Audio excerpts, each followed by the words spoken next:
이렇게 십지경 4일 연수에 참가하신 분들께 감사의 말씀을 드립니다.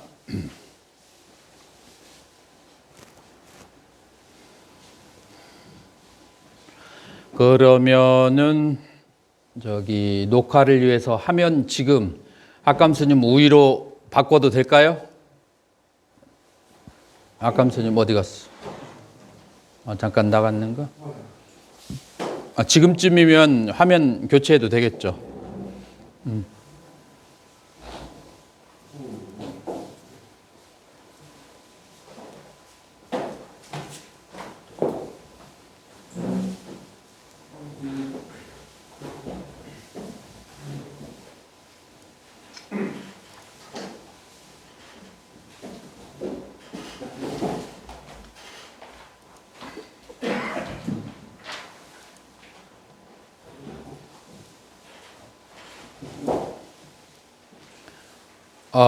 여러분들한테 화면 공유가 중지되었는가요?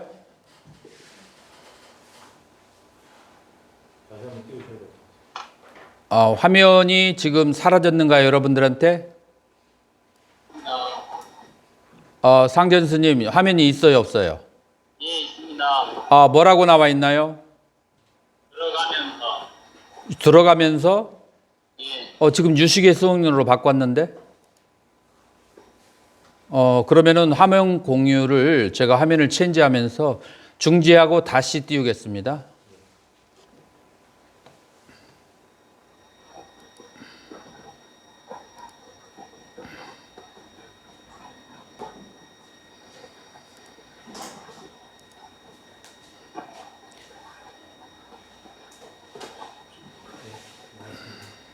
자, 이제 화면이 어떻게 보이는가요, 여러분들에게? 십지경의 수행론. 이게 이제 그렇게 봐요.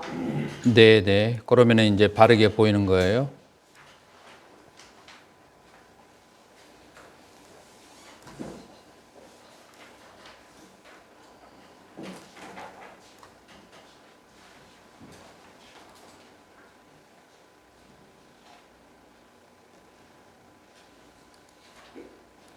자, 그러면은 강의를 이제 시작하도록 하겠습니다. 우리가 십지경의 수행론을, 십지경을 한국이나 중국에서는 화엄종이라고 해요.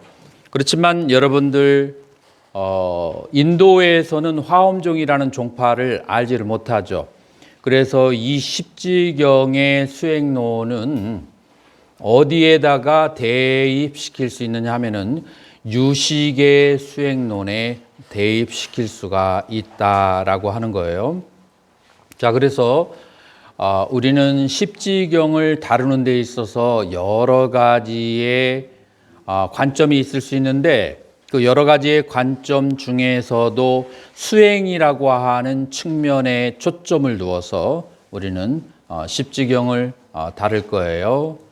자, 그리고 이 십지경이라고 하는 것을 우리는 가지고 있는 자료가 무엇이 있느냐면은 한역으로 번역된 그 세 권이 있고 그러나 제가 지금 사용하고 있는 것은 산스크리트 다사부미카 수트라라고 하는 산스크리트 경전을 번역한 거에 의존해서 여러분들에게 강의하고 있고, 두 번째로 십지경론이 번역이 한문으로 되어 있어요. 십지경론은 누구에서 쓴 것이냐면 와수반두 세친존자가 십지경론을 썼거든요.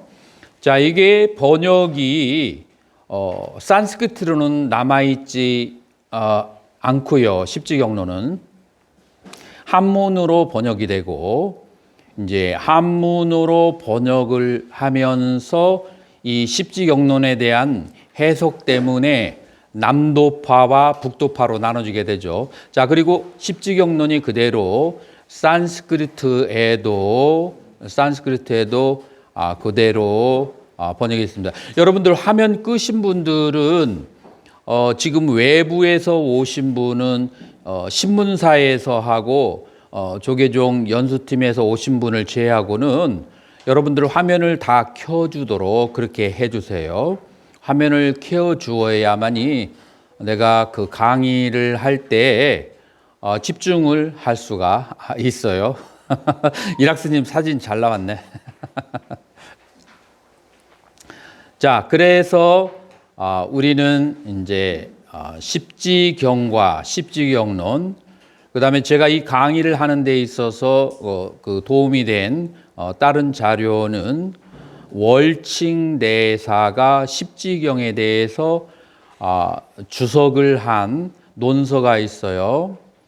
그래서 입중론이라고 하는데 그 논서에 그 의지를 하였고, 그 다음에 티베더의 그 세친존자의 십지경론과 한문의 그 십지경론 그 해석, 그것도 약간 참조를 그렇게 했고, 메인 텍스트로는 다사부미카 수트라라고 하는 산스크리트 경전에 의지했다라고 하는 것을 이해하시면 좋겠습니다.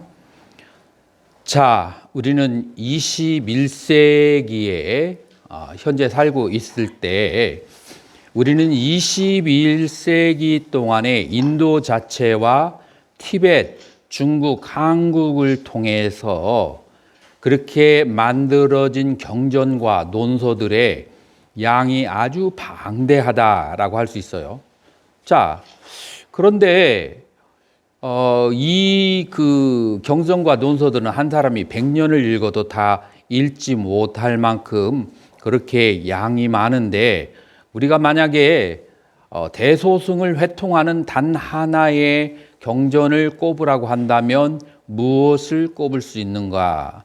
바로 이 십지경을 꼽을 수가 있는 거예요. 자, 무엇 때문에 이 십지경이 그렇게 그 대표적인 것이 될 수가 있는가 하면은 사실 화엄경과 십지경의 관계 속에서 원래는 십지경이 인도에 먼저 출현을 하죠. 그래서 십지경이 인도에 출현한 것은 규원 후 1, 2세기 굉장히 빠른 시대에 출현을 하게 돼요. 그리고 우리가 가지고 있는 화엄경이 중국어로 우리에게 알려진 것은 거의 기원 후 5세기예요. 자, 그래서 십지경이 만들어진 시기와 화엄경이 우리에게 중국에서 번역되어져서 알려진 것은 5세기, 거의 400년간의, 그러니 이제 300에서 400년간의 시간차를 둘 수가 있어요. 그래서 많은 학자들이 동의하기를 화엄경 자체는 인도에서 만들어진 적은 인도 원본은 존재하지 않고, 어디에서 이 화엄경이 들어왔냐면 꾸차라고 하는 중앙아시아에서 들어왔다. 그래서 이 중앙아시아에서 대승경전이 굉장히 많이, 인도에 없는 대승경전이 많이 그렇게 보여지고 있죠. 거기에 굉장히 많은 대승 논사들도 있었고, 거기에서 이제 중국으로 가져와서 번역이 된 것으로 그렇게 알 수가 있는데, 이 십지품 혹은 십지경은 인도에서부터 있었던, 그리고 화엄경 전체에 대해서 인도 논사가 논사를 쓴 것은 전혀 존재하잖아요. 오직 하나 십지경에 대해서 논을 쓴 것이 바로 유시각파의 대가인 세친존자와 중관학파의 대가인 찬드라키르티 월칭대사, 이 두 그 대가가 십지경에 대해서 논서를 썼다는 것으로 십지경의 그 위치가 얼마나 대단한가를 여러분들이 알 수가 있는 거예요. 그래서 일반적으로 학자들은 화엄의 모태가 되는 것이 십지경이다라고 그렇게 얘기를 하죠. 산스크리트어로는 다샤 부미카 수트라라고 그렇게 하는데, 요게 이제 중국으로 왔을 때는 이제 십주경이라고 그렇게 번역되기도 그렇게 하죠. 이 십지경은 신라 시대에 우리나라에 들어왔고요. 그 다음에 많은 그 고승들이 대승보살행에 대해서, 대승의 수행에 대해서 인용을 할 때는 반드시 십지경이 들어간다라고 하는 것을 우리가 알아면 돼요. 그래서 중국과 한국에서 가장 큰 영향을 끼친 2대학파를 손꼽은다 하면은 하나는 화엄정이고 또 하나는 선종이라고 볼 수가 있어요. 그러나 선종보다도 민간인들에게는 화엄정이 더 영향을 끼쳤다. 그리고 화엄정의 모태가 되는 것이 십지경이다. 그리고 이 십지경은 초기 불교의 수행 법수를 다 간직하고 있다. 제가 한문으로 볼 때는 이 십지경과 초기 불교와의 연결을 전혀 할 수가 없었어요. 제가 산스크리트어로 읽게 되니까 저는 십지경의 그 법수가 모두 그 초기 불교의 수다원에서 아라한까지의 37조도품의 수행을 다 담고 있다는 것을 제가 이해하게 된 것이죠. 그래서 초기와 대승을 아우르고 있는 것이 바로 십지경이다 라고 그렇게 말할 수가 있죠.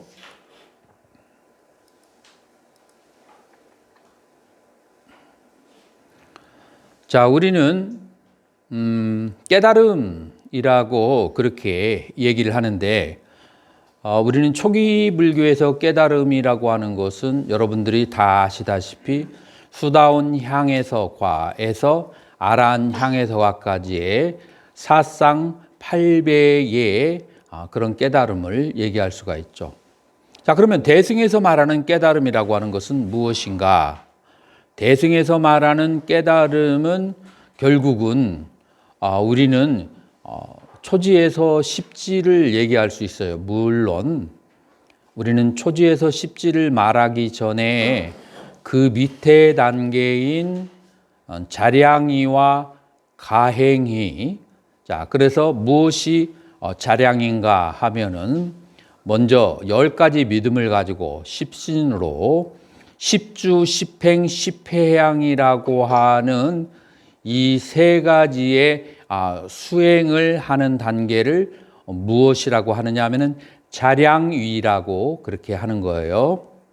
삼바라 아바스타라고 그렇게 하는데, 삼바라 자량을 모으는 그런 이제 그런 상태다라고 하는 거죠.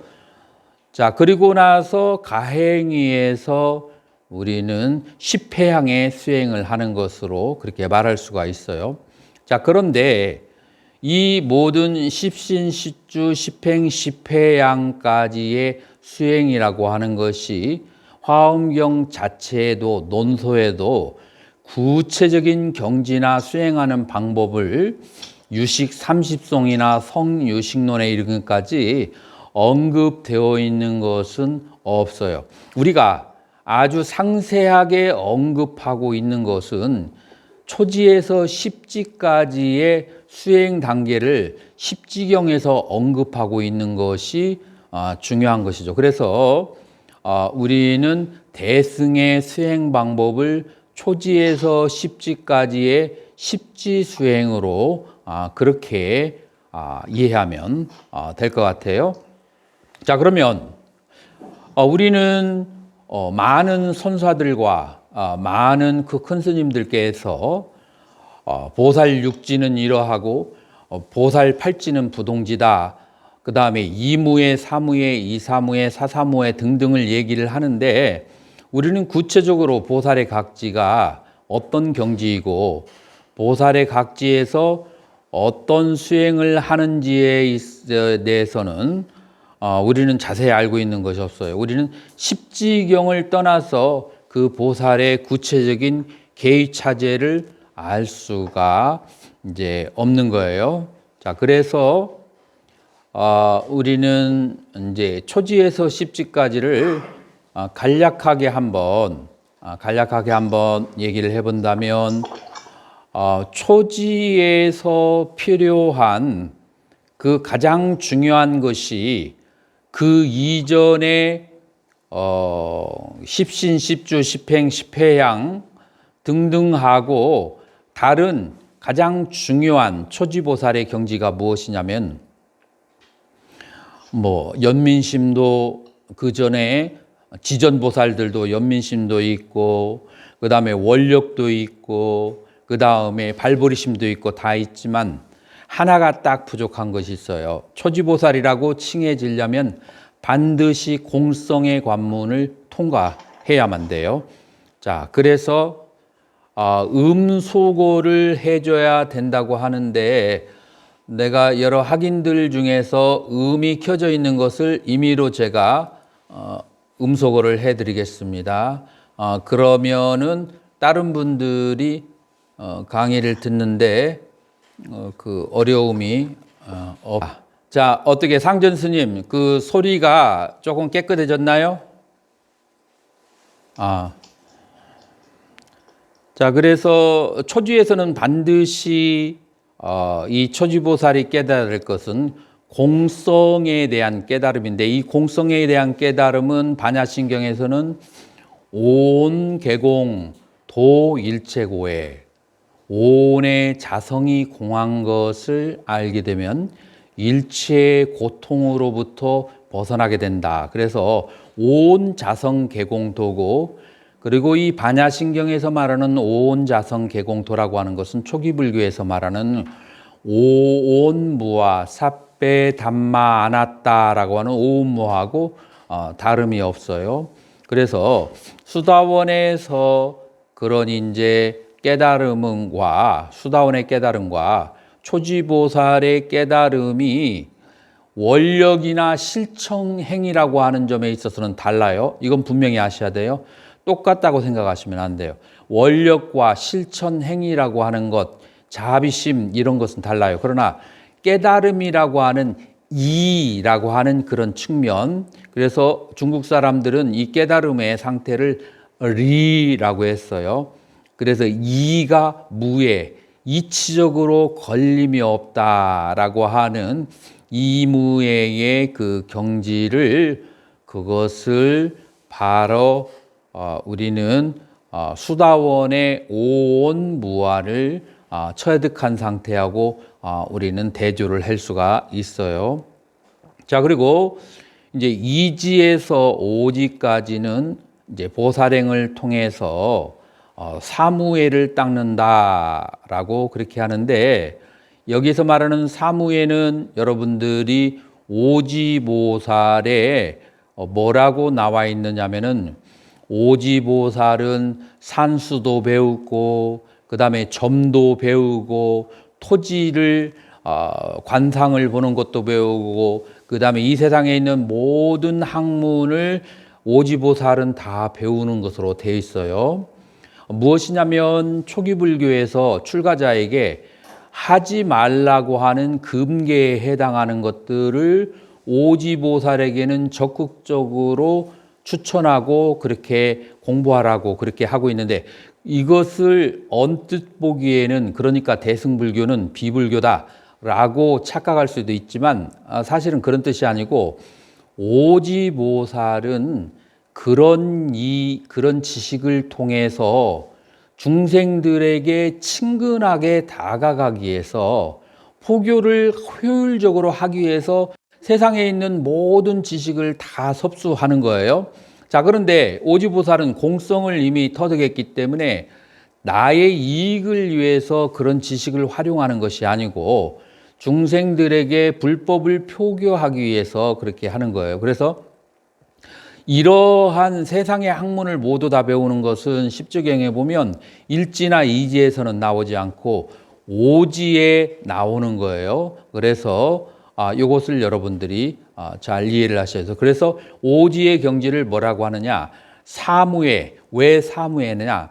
이 세상의 지식에 대해서 걸림이 없기 때문에 사무예라고 그렇게 얘기해요.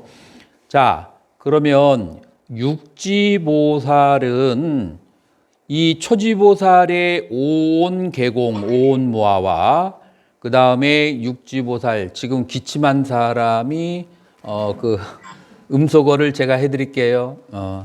자, 그래서 초지에서 그 오온개공한 거하고 그 다음에 육지보살도 오온이 공하다는 이치적인 면에서는 같아요.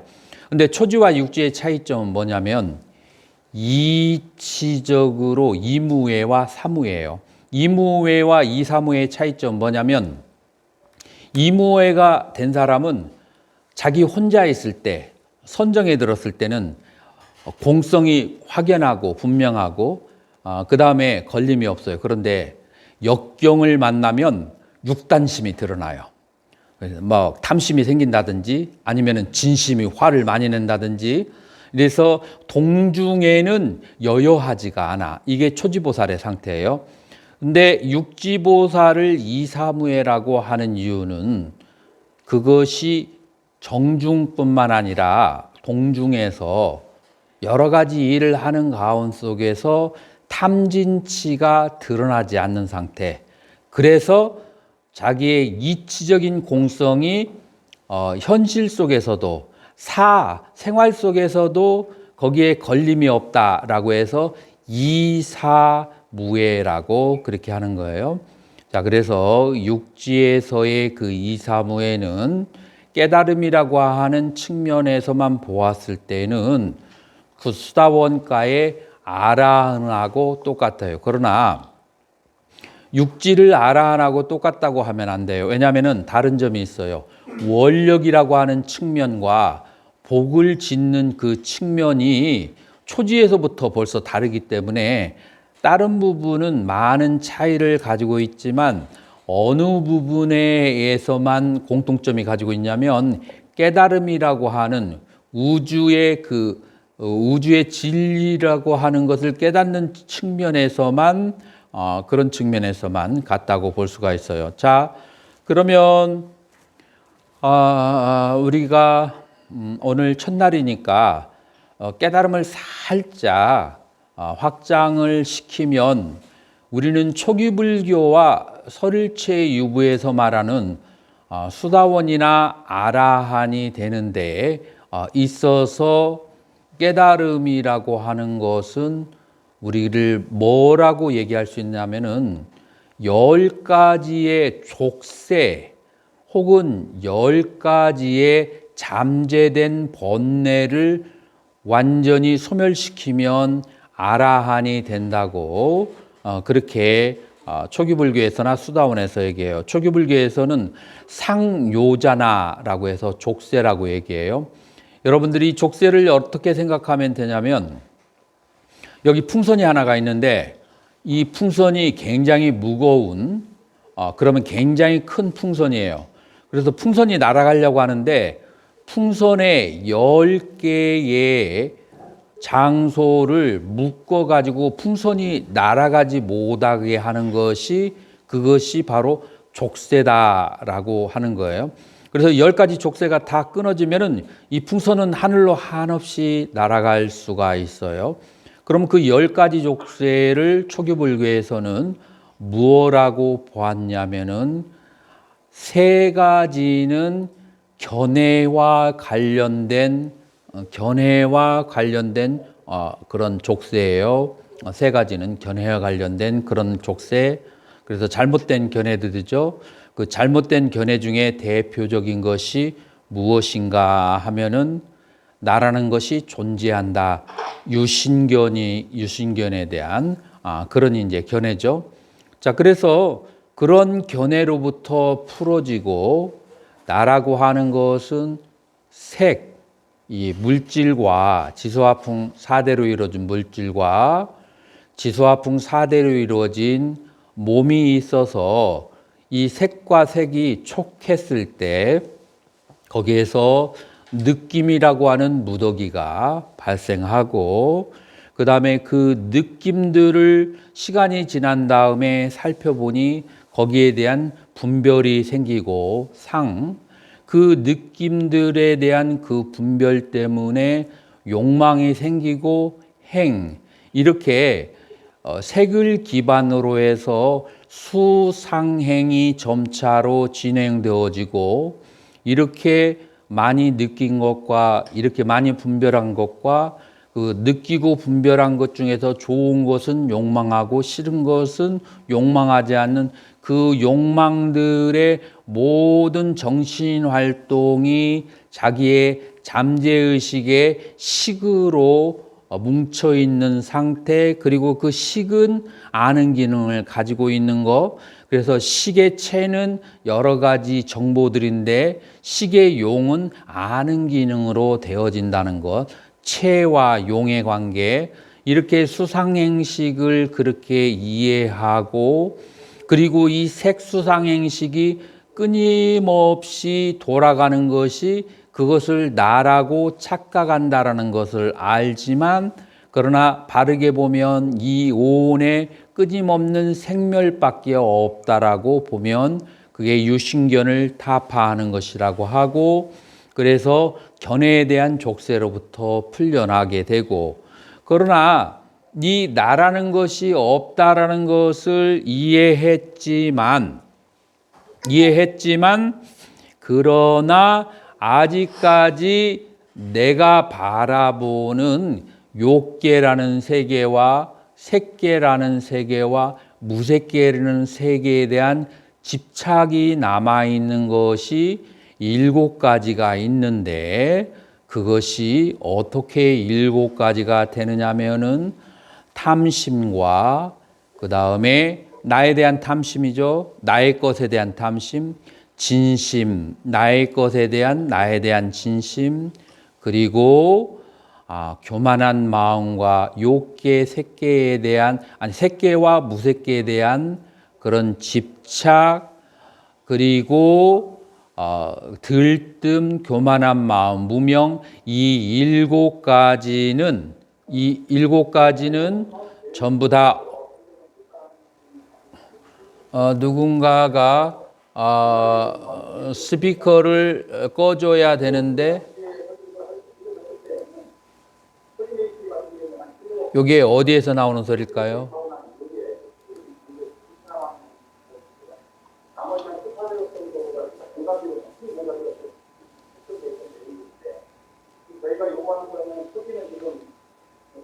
이런 것들이 다 장애고 번뇌인 거예요. 그런 장애와 번뇌로부터 그 7가지의 그 장애는 닦아야만 사라지는 번뇌라고 해서 수옥이라고 하고, 앞에 있는 유신견 등 유신견과 개금치견과 의심 3가지는 그것은 바르게 알면 닦아지는 번뇌라고 해서 수옥이라고 해요. 그래서 이 10가지의 번뇌를 다 소멸해 버리면 해탈을 하게 된다. 해탈을 하게 되고 바로 대승에서 말하는 이사무예의 경지에 도달하게 돼요. 이제 우리 그 송나라 때의 주석서를 보면은 이제 우리 그 과거 역사 속에서 아라한과 보살의 그 계의를 대비를 시켜가면서 화합을 시키기 위해서 적어도 10개 이상의 경전과 논서 등에서 여러 가지 작업을 하거든요. 자, 그런데 제가 산스크리트하고 연결을 시키면서 이게 어떻게 연결이 되는지 증명을 해줄 수 있어요. 그 산스크리트의 그 경전의 그 언어들을 통해서. 나중에는 반갑게도 송나라 주석서에서 내가 얘기하고 있는 것과 똑같은 육지를 그 아라한의 그 경지를라고 한다고 송나라 주석서에 나오는 것을 보고 내가 너무 반가웠는데, 나는 이것이 나의 그 처음으로 내가 하는 얘기인 줄 알았던데 그러지는 않더라고요. 송나라에서도 그렇고 그 다음에 티베트 불교에서도 육지나 칠지의 경지로 그렇게 봐주고 있더라고요. 자, 그렇게 하고 이제 칠지에서 시지까지는 이제 이사무예가 된 사람, 그러니까 이 세상이 공한 것을 깨닫고, 그리고 동중에서도 이 공함이 걸리지가 않는 그런 경지에 있는 사람은 우리 십지경 6장과 7장에 보면은 열반을 순간순간에 열반에 빠지려고 하는데, 이 보살은 어떻게 하느냐면은 매 순간순간 열반으로부터 벗어나와서 매 순간순간 열반으로부터 벗어나와서 무엇으로? 원력으로 그 열반에 들어가지 않고 그 무엇을 하느냐? 원력 그리고 방편원력지라고 하는 네 가지 그렇게 수행을 7, 8, 90지에 그렇게 수행을 한다라고 하는 거예요. 자, 그래서 우리는 그 이름이 다시 산스크리트가 숫자로 바뀌었네요. 나중에 이건 교정해서 다시 보내드릴게요. 환희지, 이구지, 발광지, 염해지, 난승지, 현전지, 원행지, 부동지, 선행지, 법운지 이렇게 10지를 얘기해요. 여러분들이 주목할 것은 육지를 현전지라고 해요. 육지를 현전지. 제가 막 하는 거 보이죠? 현전지 아비묵히 부미 이 3이 우가 되는 거예요. 아비묵히 이는 이 장음이고 그 다음에 3은 우 장음이에요. 그래서 아비묵히 부민. 그래서 현전하는 그런 이제 경지인데 이때 육지에서 얻어지는 경지는 무엇이냐면은 브란냐, 빤냐라고도 하죠. 브란냐 혹은 빤냐를 체득하게 되고 십지에 법운지라고 하죠. 다르마 메가 부미라고 하는 데서는 냐냐를 체득하게 돼요. 그래서 육지에서는 브란냐, 그 다음에 십지에서는 냐냐라고 그렇게 해요. 제가 한번 칠판에다가 써보도록 할게요. 안 보이는구나. 자, 그러면은 방법이 있죠. 내가 삽입을 새 슬라이드를 이거를 하얀색으로 바꿔야 되는데.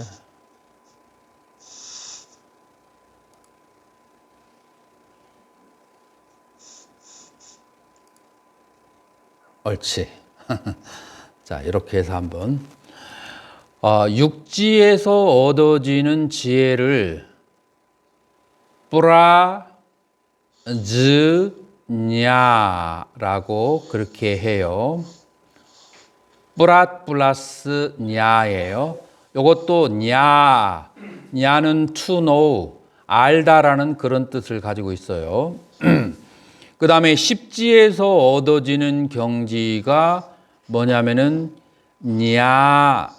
나예요. 그래서 이 둘 다 지냐냐가 되겠죠. 둘 다 냐가 있어요. 뿌란냐에도 냐가 있고 그 다음에 여기에도 냐나에도 냐가 있어요. 야나라고 하는 것은 투노 알다라는 그런 뜻이거든요. 자, 그런데 빤냐에서는 무엇을 아는가 하면은 모든 사물이 공하다라는 것을 사물의 체성을 아는 것이고 야냐에서 안다라고 하는 것은 무엇을 말하냐면은 사물의 체성이 아니고 일반적인 모든 지식들이에요. 그래서 이 야냐는 십지에서 이 야냐는 일체종지라고 할 수 있어요. 일체종지. 부처님이 가지고 있는 그런 모든 세간적 지식까지 합쳐서 냐냐라고 하고 프란냐라고 하는 것은 공성을 아는 것, 이 모든 사물이 비어있다는 것을 아는 것을 프란냐라고 한다. 그래서 육지와 십지의 차이는 그런 차이가 있는 거죠. 자, 그래서 이제 그 프란냐 해바라밀은 온갖 분별이 다 끊겨버린 그런 상태라고 하면 이 냐나 지바라밀이라고 하는 것은 온갖 분별이 끊긴 경지에 이른 다음에 다시 차별 현상을 완전히 다 아는 것, 그것을 무엇이라고 하는가? 야나 십지 바람이라다. 그래서 유시각에서는 이 십지의 지바라미를 무분별지에 얻은 후둑지라고 하는 것. 그래서 분별이 없어야 되는 거죠. 육지에 이르면 모든 것이 공하다라는 것을 깨닫고 모든 것이 해체되어 있는 것을 보게 돼요. 자, 모든 것이 해체되어 있을 때 여기에서 두 가지 길이 있어요. 그대로 열반에 들든지 아니면은 열반에 들지 않고 어떻게 하느냐면은 바로 그 중생들의 각각의 다른 인연을 따라서 생겨난 모양을 자세히 관찰하는 거죠. 자세히 관찰하면은 다 보여요. 무엇 때문에? 천안통과 숙명통이 있기 때문에 저 사슴의 모습이 된 원인과 사람이 사람의 모습이 된 원인과 곰이 왜 곰으로 됐는지 그 원인의 연기가 다 보이는 거죠. 그 연기를 다 보고 그 중생들이 가지고 있는 불완전함과 고통의 원인을 다 알아서 중생들에게 보살행으로 도와줄 수 있는 능력을 가지는 것, 이것을 지바라밀이라고 하는 거예요. 자, 이렇게 해서 그런데 중생들을 많이 중생들을 많이 그렇게 도와주다가 보통 우리는 어떤 저기를 가지게 돼요? 중생들을 많이 도와주지만 우리는 많은 사람들을 만나게 되면 그 사람들에 의해서 영향을 받게 되잖아요. 그래서 미국에서는 정신치료를 많이 받는 사람들이 목사들이라고 상담하는 사람들이라고 하더라고요.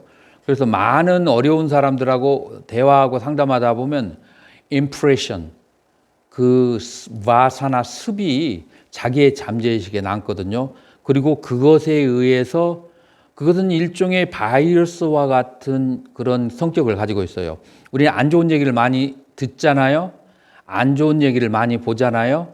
그러면 우리의 알라야식 잠재의식에 들어와서 걔가 주인이 되어서 나를 안 좋은 쪽으로 이끌고 가요. 그래서 우리는 여러 가지의 생각들이 그거를 보고 듣고 하는 것이 바이러스와 같은 거예요. 그래서 중생들의 그런 여러 가지 고통스러운 모양을 보면 나도 그런 고통스러운 그런 의식을 갖게 돼요. 이럴 때 그 모든 고통과 고통의 원인이 공하다라는 이치를 체득하지 않은 사람이 지식을 많이 갖게 되면 그 지식 때문에 꼬꾸라지고 더 괴로움을 얻게 돼요. 자, 그렇기 때문에 이 냐나, 육지의 그 십지에서 얻어지는 그런 일체지와 프란냐, 공성에 대한 그 본성에 대한 그런 지혜, 이 두 가지는 항상 동시에 가야만 이제 하는 거죠. 이것이 바로 육지와 십지인데 우리는 이제 구체적으로 그 경전들을 보게 되면 우리는 자세히 알 수가 있게 되겠죠. 자, 그래서 우리는 이제 이렇게 가볍게 이제 우리 이렇게 아웃라인을 잡았는데, 자, 환희지에서 수행하는 것은 무엇인가? 환희지에서는 기쁨이 가득하고 보시바라미를 수행을 많이 하게 돼요. 자, 그러면 이구지, 제2지에서는 무슨 수행을 하는가?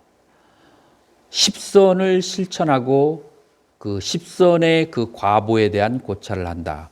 어떤 사람은 이런 생각을 할 수 있어요. 이지 보살씩이나 되는데 그제서야 겨우 십선을 완성하는가라고 가볍게 생각할 수 있는데, 사실은 여기서 말하는 십선은 그 시박의 반대말이에요. 우리 천수경 공부할 때 시박 참회가 있죠. 그 시박 가운데에서 세 가지가 탐진치예요. 그래서 이 세 가지의 몸으로 짓는 죄와 네 가지 말로 짓는 허물, 네 가지 말로 짓는 허물 가운데에서 상당한 경지가 되어서 빠져나오기 어려운 것이 뭐가 있냐면 잡담을 하거나 아니면은 아주 은연중에 남을 이간질을 나하고 그 맞지 않는 사람을 머리가 좋은 사람은 아주 돌려쳐서 나는 그렇지 않으면서 아는 것 같이 하면서 뭐 완전히 그 상대방을 공격하는 이제 그런 것을 많이 하고 그래서 구업으로부터 벗어나기 어렵고 그 다음에 탐진으로부터 벗어나기 어렵고 그 다음에 치심 어리석음으로부터 벗어나기 어렵죠. 그래서 이 선에서는 그 제2지에서는 십선을 실천하게 되고 그 다음에 이 십선을 실천하게 되면 인간의 그 마음이라고 하는 것은 인간의 마음은 어떠한 성향을 가지고 있느냐 하면은 마음은 사물을 보는 기능을 가지고 있지만 마음은 빛을 지니고 있어요. 근데 그 빛이 이제 그 여러 가지 악에 의해서 뒤덮여 있던 것들이 그것이 하나하나 이제 깨끗해지기 시작해요. 그러면서 그 마음이 밝아지기 시작하죠. 자, 그리고 계를 지키게 되면은 그 위에 선정을 닦기가 좋아요. 자, 그래서 사선과 사정과 그 오신통을 닦게 되는 것이 제3 발광지라고 그래요. 프라바까리라고 하는데 사실은 이거는 프라바까리는 해의 이름인데 해가 5개의 산스크리트 이름이 있어요. 그 중에서 해가 처음 막 뜨려고 할 때 여명이라고 하죠. 그 뜨려고 할 때 제일 첫 번째 해가 나오는 것을 프라바까리라고 그래요. 그래서 여명지라고 할 수 있어요. 이제 마음에 빛이 발생하기 시작하는 거예요. 이제 마음이 그 빛이 발생을 하다가 제4지에서는 아르치스 마띠라고 하는데 마띠는 지혜고 아르치스는 활활 불타오르다의 뜻이에요. 그래서 사지에서는 37조도품이라고 하는 수행을 하면서 마음이 밝아지기 시작한 것이 아주 활활 불타오르면서 아주 강하게 밝아지기 시작하는 거죠. 우리 그 선어록이나 조사 스님들의 그런 여러 가지 얘기를 들어보면 무엇을 알 수가 있느냐면 화두가 잘 들리고 공부가 잘 되면 굉장히 그 밝아진다. 라고 하는 얘기가 있거든요. 이거 이제 전부 다 십지경하고 관련된 그런 얘기예요.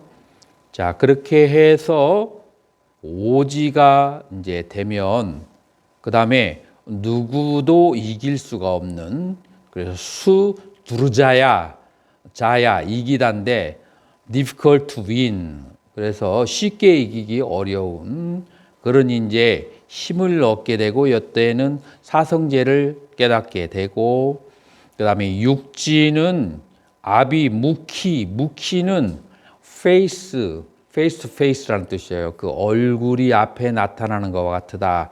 자, 그래서 아비 얼굴을 마주 대하는 것처럼 진리를 이 연기법이 그대로 보인다. 자, 그래서 연기법이라고 하는 것은 무엇이냐면은 어떤 사람이 어떻게 무명에 의해서 생이 발생하고 어떤 사람이 어떻게 해서 무명을 멸해서 해탈을 하는가라고 하는 해탈이라고 하는 소멸과 그 다음에 무명 때문에 생에 태어나는 발생이라고 하는 그 발생과 소멸에 대해서 그것이 얼굴을 앞에다가 쳐다보는 것처럼 그렇게 바로 한다라고 그렇게 하는 거예요. 여러분들은 성경을 읽어보셨는지 모르지만 사도 바울이 그런 말을 해요. 그날이 오면 바로 얼굴을 보는 것처럼 진리가 현존하리라. 뭐 그런 말이 있어요. 그래서 종교를 막론하고 어떤 그런 이제 경지에 오르게 되면 바로 진리가 눈앞에 보이는 것처럼 보이는 것 그게 바로 아비무키 부미 현존지라고 그렇게 해요. 자, 그리고 이제 이 육지를 지나서 제7지에서는 원행지라고 해서 이제 10가지 그 방편의 수행을 하게 되는 거고, 그 다음에 7지에 7지를 떠나서 이제 8지에 들어가면은 아누빠띠까 다르마 크샨띠라고 해서 이제는 더 이상 남이 없는 그런 세계에 대해서 여기서 인자는 그 참을인자도 되지만 도장인자도 돼요. 그래서 확실히 내가 이제 윤회의 세계에 나지 않는다.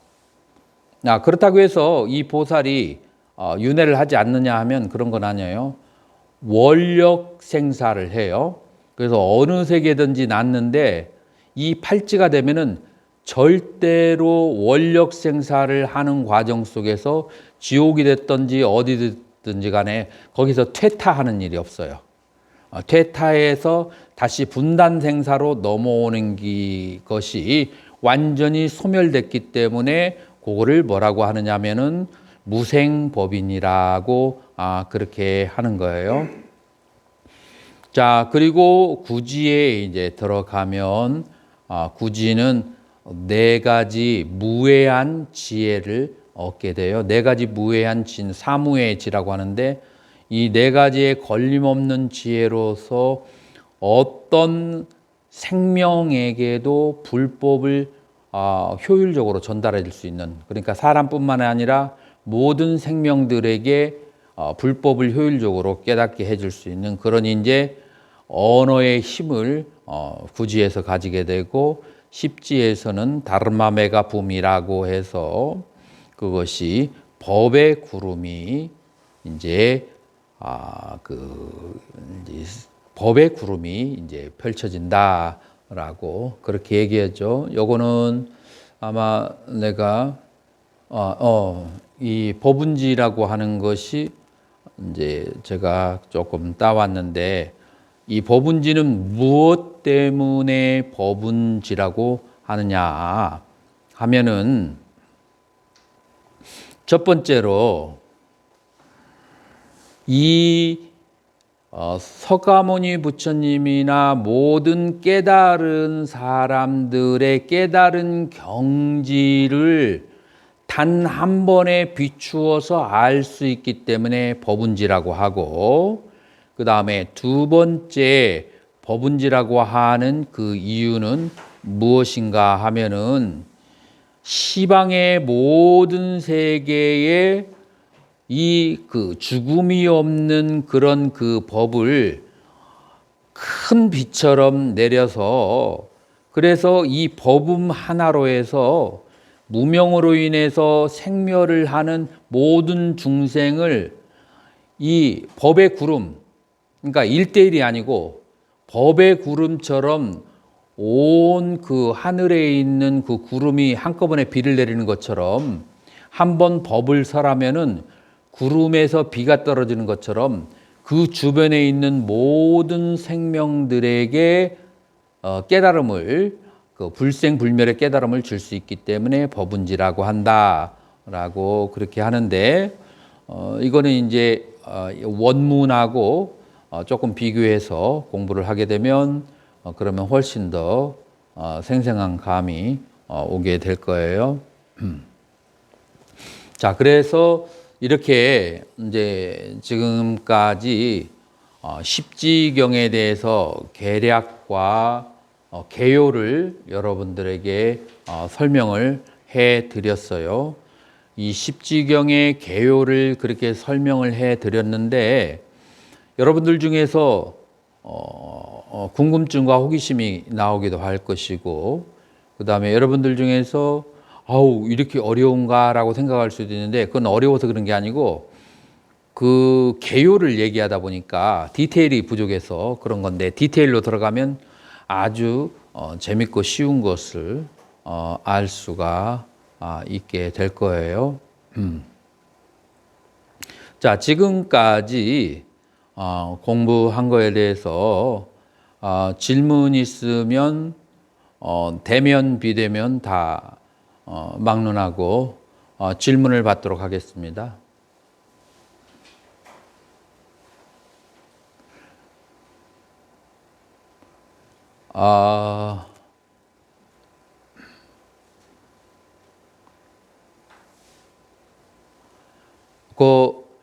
비대면 쪽에서 질문하실 스님들 있으신가요? 자, 없으시면 질문 찬스를 대면 쪽으로 돌리겠습니다. 자, 지금까지 공부한 것 중에서 궁금한 거 있으면 한번 말씀해 줘 보세요.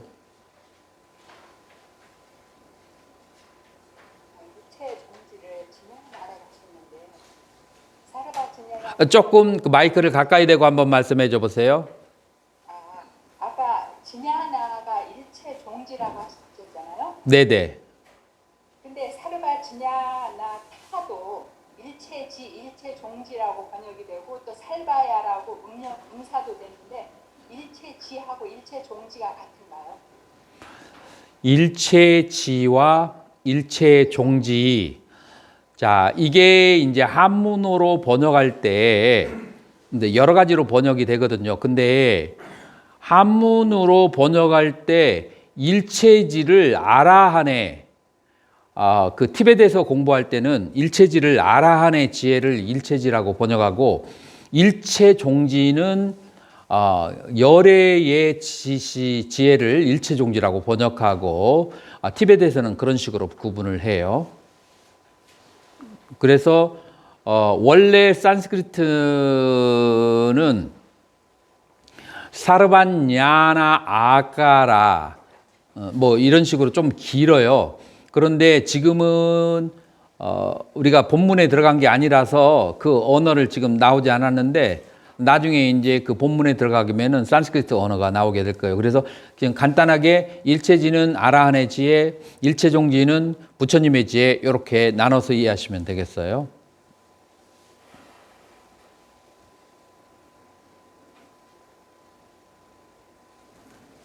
자, 이쪽에 질문하실 분 없나요?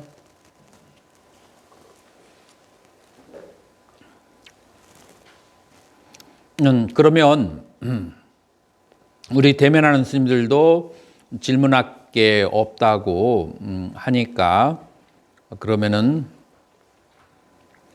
세친보살의 십지경에 대한 그런 이제 설명까지만 하고 잠시 휴식을 취하도록 하겠습니다. 세친보살은 이렇게 말씀하세요. 뭐라고 말씀하시냐면은 십지경을 공부하는 사람이 있다면 내가 엎드려서 삼배를 하겠다. 두 번째, 십지경을 가르쳐 달라고 하는 사람이 있어도 내가 삼배를 하겠다. 그 다음에 세 번째로는 누군가가 십지경을 설명해 줄 수 있는 사람이 있다면 그럼 내가 그래도 절을 하겠다. 그 다음에 네 번째로는 십지경 자체에 대해서 내가 절을 하겠다라고 해서 이 십지경에 대해서 세친보살이 얼마나 깊은 신심을 가지고 있는가라고 하는 것을 알 수가 있어요. 그래서 초지에 들어가는 것을 8가지로 과목을 지었는데 첫 번째는 서분이에요. 이제 시간, 장소. 자, 부처님께서 혹은 이 십지경이 설해진 그 시간이 언제인가라고 했을 때 보드가에서 성조하신 지 두 번째 주 보리수 아래에서 십지경을 설하셨다. 자, 그래서 시간은 부처님께서 초기경전을 설한 것보다도 더 일찍이에요. 그 일찍 이 두 번째 주에 보리수 안에서 설하셨다라고 되어 있어요. 자, 장소는 어디에서 설했느냐? 여러분들에게는 조금 이제 상상력이 믿음과 상상력이 필요한데 뭐냐면은 타화자재천의 궁전인 만이보장전에서 이 경전이 설해졌다. 그러니까 요께 6개의 천상이 있잖아요. 6개의 천상 중에서 가장 높은 것이 화락자재천 다음에 타화자재천이에요. 자, 거기에서 이 경이 설해졌다. 그러면 거기에 있던 대중은 과연 누가 되는가? 거기에 있는 대중은 금강장 보살과 사방에서 시방에서 오신 일생보처 보살 대중이다라고 했어요. 자, 일생보처라고 하는 것은 무엇이냐면 이번 생 다음에는 이제 윤회를 완전히 끝내고 부처가 되시는, 그래서 한 생만 더 있으면 부처가 되는 것을 일생보처 부처라고 그렇게 일생보처 보살이라고 그래요. 그런 분들이, 그런 보살들이 대중인 거예요. 자, 그러면은 설한 사람은 누구인가? 금강장 보살이 타화자재천에서 부처님이 성도하신 지 2주째에 금강장 보살이 이 십지경을 설한 거예요. 자, 그러면은 우리는 이런 질문을 할 수 있어요. 왜 석가모니불이 하지 않고 금강장 보살이 이 법을 설했는가? 자, 여기에서는 이렇게 얘기해요. 석가모니 부처님은 계속 이제 법문을 설하실 것이기 때문에 그래서 보살이 설해야 집중력도 좋고 그 다음에 대중의 관심을 끌 수 있다라고 하는 거예요. 내가 이것을 어떻게 해서 알게 되었냐면 내가 이제 승가대나 어디에 그 강의를 하러 가잖아요. 내가 무슨 얘기를 하잖아요. 교수 스님이 뭐 잘 아는 거야. 당연하겠지. 근데 누군가 학인 한 명을 내세워가지고 그래가지고 발표를 하잖아요. 그러면 학인들이 눈이 동그래지고 막 아주 활발해요. 뭐 그 질문도 활발하고. 그런데 내가 하면 다들 의기소침하고 갑자기 분위기가 싸늘하고 가라앉고 그런 게 있어요. 자, 그래서 나는 지금 그런 식으로 생각해요. 이 왜 부처님이 설하지 않고 보살이 설했는가 하는 것은 이제 그런 이유에서 보살이 설하지 않았는가. 근데 많은 보살 중에서 금강장 보살은 바지라 가르바라고 하는데, 바지라는 이제 금강이라는 뜻도 있고 그 다음에 바지라 천둥 번개 그런 뜻을 가지고 있어요. 그래서 가르바라고 하는 것은 감추다. 그래서 천둥과 번개를 감춘 보살 혹은 금강과 같이 단단한 그 보석을 감춘 보살, 이렇게 두 가지로 이해할 수 있어요. 이게 바로 금강장 보살이라고 하는 거예요. 자, 그래서 여기서 금강장 보살이 이 법을 설한 이유는 이 그 금강이 그렇게 단단하고 벼락이 그렇게 아주 강하기 때문에 이 세상의 그 무엇도 바셔버릴 수 있다. 그러니까 이 세상에 무엇이라면 바셔버릴 것은 번뇌가 되겠죠. 그래서 모든 번뇌를 바슈는 데 있어서 금강이 최고라고 생각하기 때문에 금강장 보살이 설했다라고 그렇게 얘기를 하죠.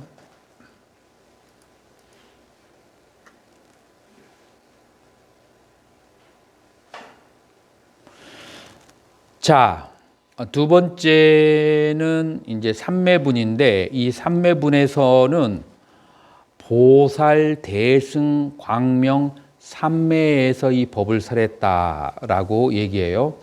이제 초기 불교와 그 다음에 대승 불교의 아주 컨트라버시, 그러니까 서로 대치가 되는 얘기 중에 뭐냐면은, 대승에서는 무조건 삼매에 들어가서 법을 설하고, 초기 경전에서는 삼매에서 나와야 법을 설하지 삼매에서는 법을 설할 수가 없다라고 하는 것이 초기 불교와 대승 불교의 삼매에 대한 다른 관점인데, 이거를 여러분들은 어떻게 이해하시면 되느냐면, 우리는 초기 불교에도 삼매가 어떤 삼매가 있냐면 대인산매라고 하는 것이 있어요. 이 대인산매라고 하는 것은 무엇이냐면은 공산매, 무상산매, 무원산매 세 가지를 말하는데, 무상산매라고 하는 것은 내 마음에 아무런 표상에 대한 집착이나 잡고 있는 것이 없는 그런 산매예요. 자, 그러니까 이것은 산매에만 들어서 들은 게 아니라 내가 일상생활을 하면서도 어떠한 표상에 대해서 집착을 하지 않으면 그건 무상산매예요. 그 다음에 무원산매라고 하는 것은 깊은 산매에서도 들지만 마음속에 아무것도 바라는 것이 없으면 일상생활을 하면서도 그를 무원산매라고 해요. 자, 그래서 산매의 그 종류가 내가 일상생활을 하고 몰입산매에 들지 않더라도 탐진치 삼독이 완전히 제거되고 모양과 표상에 대한 대상에 대한 집착과 그런 것을 여인 상태는 모양을 여이면 무상산매라고 하고 바라는 것이 없으면 무원산매라고 하고 그 다음에 그 모든 것에 대한 아무런 집착이 없으면 공산매라고 그래요. 자, 그래서 우리는 산매가 사마타 수행을 하는 산매가 있고 수행이 다 끝나서 번뇌가 소멸한 사람의 산매는 일상생활에서도 이루어져요. 그러나 사마타 수행을 하는 과정 속에서의 몰입산매를 하는 산매를 닦는다면 그 사마타의 몰입산매를 한다면 거기에서 나와야 되지만 아까와 같이 대인산매 같이 번뇌가 사라진 그런 산매에 드는 사람들은 일상생활에서도 그런 산매에 들어요. 그래서 이 보살 대승 광명 산매라고 하는 것은 그런 이제 성자들이 일상생활에서도 얻어지는 그런 산매 속에서 이 법을 설했다. 그래서 이 법은 이제 보통 사람들의 분별과 번뇌심이 있고 사량심이 있는 사람으로는 추측하기 어려운 그런 경지이다라는 것을 지금 여기에서 얘기하는 거고요. 이제 셋째 가분에서는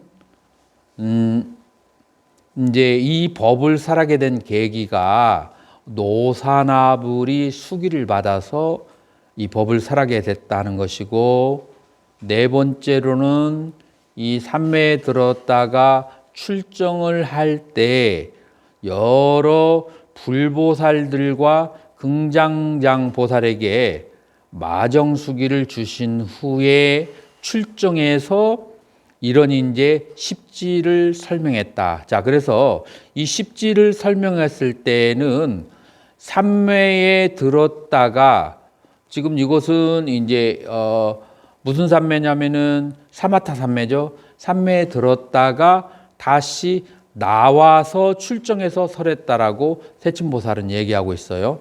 자, 그래서 이 사마타 산매는 들어갔다가 출정해서 나와서 설해야 되고, 대인 산매는 그 상태에서 설할 수 있고, 이제 이런 이제 산매가 가지고 있는 특징이 있다라는 것을 아셔야 돼요. 다섯 번째 이제 본문인데, 보살십지의 수행을 하는 이유는 10가지 장애를 치료하기 위해서다라고 하는 거죠. 그래서 환희지는 아상의 장애를 치료할 수가 있다. 왜 아상의 장애를 치료할 수가 있죠? 환희지 초지보살이 되려면 이 오온무아를 깨달아야만 환희지 초지에 들어가거든요. 그렇기 때문에 아상의 장애를 초지에서 이제 다스리게 되고, 이구지 그 더러움을 떠난 그런 이제 지는 중생의 몸 등의 삿된 행위를 하는 그런 장애를 떠나게 하고, 이제 여명지, 아까는 발광지라고 했죠. 여명지라고도 할 수 있죠. 그래서 이제 보고 듣고 생각하는 여러 가지 법을 공부제하는 그 법을 잊어버리는 장애를 벗어나게 하기 위함이고, 염해지는 이제 그것은 사지가 되죠. 법을 이해하기에 게으른 장애를 떠나게 하고, 난승지 오지는 몸에 대한 암환을 떠나게 하고, 현전지는 미세한 습기의 장애. 자, 이것은 이제 경전에 뭐라고 나오냐면은 번뇌장 가운데에서 수혹, 닦아야 사라지는 그 번뇌를 언제 현전지에서 해결하고, 이 첫 번째 환희지에서는 번뇌 가운데에서 보아서 사라지는 번뇌, 견혹을 소멸하게 되는 거죠. 자, 그래서 현전지는 수혹, 닦아서 사라지는 번뇌를 소멸을 하게 되는 거죠. 자, 그래서 원행지는 이제 칠지가 되죠. 그때는 아주 미세한 그 번뇌를 미세 번뇌 습기를 닦는 것이고, 그 다음에 팔지에서는 모든 그 물질에는 표상이 없는데, 본래는 표상이 없는데, 거기에 뭔가를 일으키고 싶은 그런 욕구를 일으키는 그런 번뇌를 닦는 것이고, 팔지 선의 구지 선해지에서는 중생의 이익을 주지 않고 자기 스스로 있는 자기 이익을 위하는 장애를 닦는 것이고, 십지는 모든 법에 자제하지 못하는 장애. 그러니까 십지가 되면은 모든 법에 자제하게 된다라고 그렇게 하는 거죠. 자, 이렇게 10가지의 그 번뇌를 닦는 것이 바로 본분이라고, 일지에서 십지까지의 수행이라고 그렇게 할 수가 있어요. 그리고 여섯째는 이제 청분인데, 이제 해탈월 보살이 금강장 보살에게 설명을 요청하게 되고요. 그 다음에 7번째는 설분이고, 십지경의 가르침에 대한 3가지 자세에 대해서 얘기하는 거예요. 3가지 자세는 무엇이냐면은 부처님이 가피를 하셨기 때문에 이 법을 들을 수 있다. 부처님의 가피를 받지 못한 사람은 이 법을 들을 수 없다라고 하고, 그 다음에 이 십지라고 하는 것은 지금 모든 그 시방사계에 있는 모든 보살이 이 십주의 수행을 하고 있다라고 하는 거예요.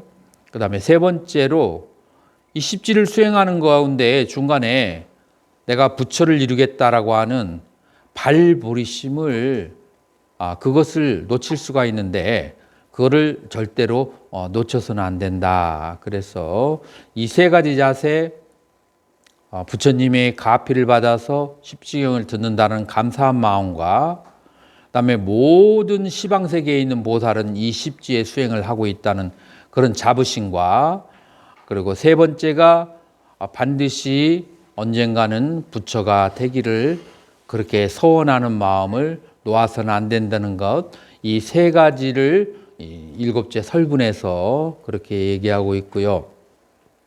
그 다음에 8번째는 교량승분이라고 하는데, 항상 모든 사람, 만나는 사람에게 십지경을 가르치라고 하는 서원을 세워야 하는데, 이 서원은 크게 2가지의 서원으로 나눠지는데, 첫 번째로는 문수와 보현이 수행을 한 것처럼 나도 그렇게 되게 하소서라고 하는 서원이고, 또 하나는 3세 모든 부처님께서 부처님이 되기 전에 서원을 세운 것처럼 저도 그러한 서원을 세우게 하주소서라고 하는 이런 이제 서원을 내세우게 된다는 거죠.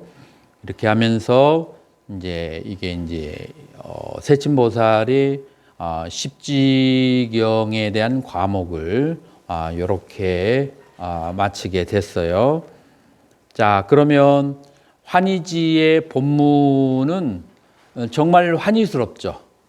이제 그 환희스러운 본문에 들어가기 전에 휴식을 취하고